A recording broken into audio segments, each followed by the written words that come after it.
to the day 13 of Boost Your Power Challenge. Today we'll talk about food. Do you know that out of all the Michelin star chefs in the world, 99% of them are men, even if the people who are cooking our meals at home are most of the time women. This is the typical example of a profession that when it's brought to the public eye and has more value and more remuneration, it's suddenly preempted by men.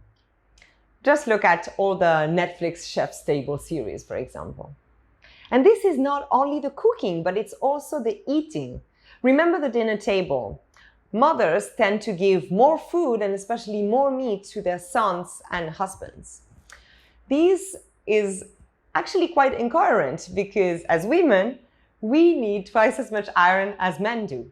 But still, there is this popular belief that men need more food and especially more meat to develop their strength and their capacity in this world.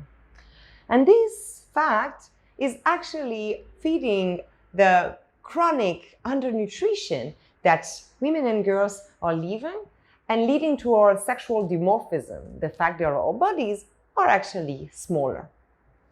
This is also a perfect example that we put, again, our needs below all the men's needs around us.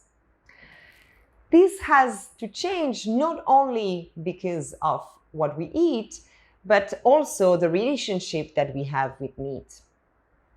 Because for a long time, being a man has been associated with eating other animals. That's what Jacques Derrida calls carnophallogocentrism. The idea that manhood is defined by the speech, the phallus, and eating meat. Basically, consuming others through exploitation or war.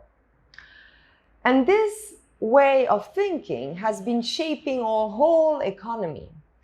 Do you know that raising animals for food and alimentation all around the world is one of the single biggest contamination on the planet? It is consuming a lot of water, land, food, and it's causing enormous animal suffering and pain. The scientific magazine The Lancet actually recommends us to have a largely plant-based diet with only small allowances of meat, dairy, and sugar. So your eating habits are actually a feminist issue. Let's see how we can rethink our eating habits. Your exercise for this week is to think, how many times a week do you actually eat meat?